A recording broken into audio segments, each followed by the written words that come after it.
Pagi semua. So ni adalah quick video untuk Daklah ni 70 Mind. Fokus. So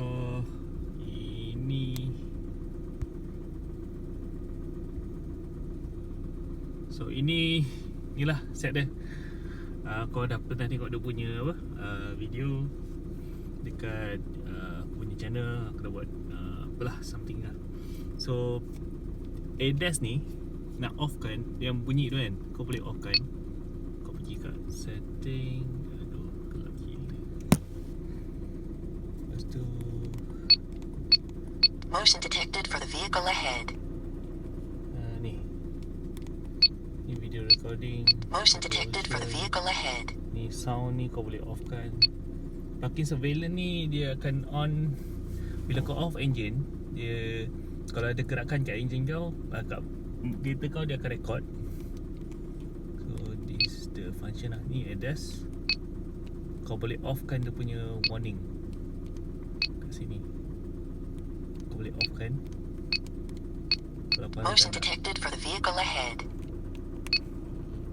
So display pun ada parking scene. Wah, gelap gila.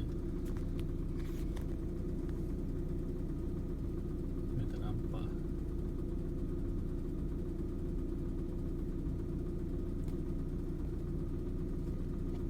Ini untuk yang tukar lane. Go back. Reverse calibration. Kalau kau tak nak bunyi langsung, kau boleh off kan je lah.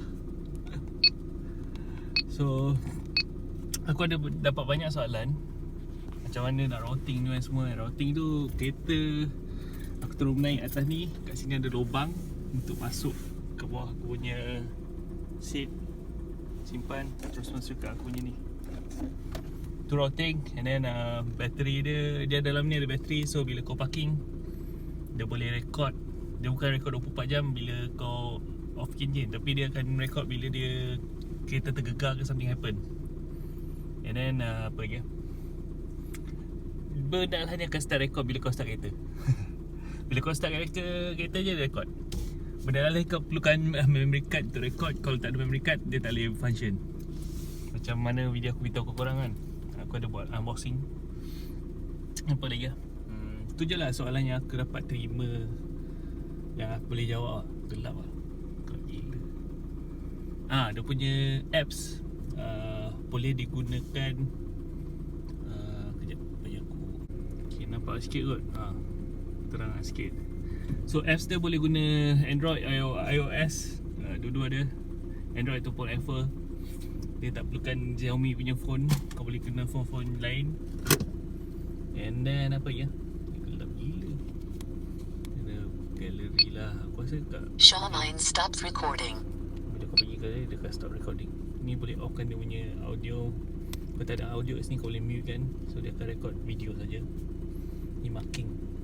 Kau nak record masa tu, Start recording emergency video. dia kan record situ. So aku rasa tu je kot soalan yang banyak aku terima. Aku boleh macam harga dia aku macam aku cakap kat video sebelum ni, harga dia 200 lebih, 270 lebih kot. Just aku set dengan memory card. Taklah ni satu set lah. And then apa lagi lah?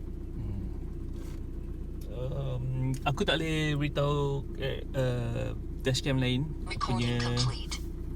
punya quality sebab aku hanya ada yang ni saja. So aku tak boleh buat comparison. Dan aku rasa tak adil lah kalau aku buat comparison tanpa ada benda lah tu dan gunakan benda lah tu kan. So yang ni bagi aku quality ni okey lah.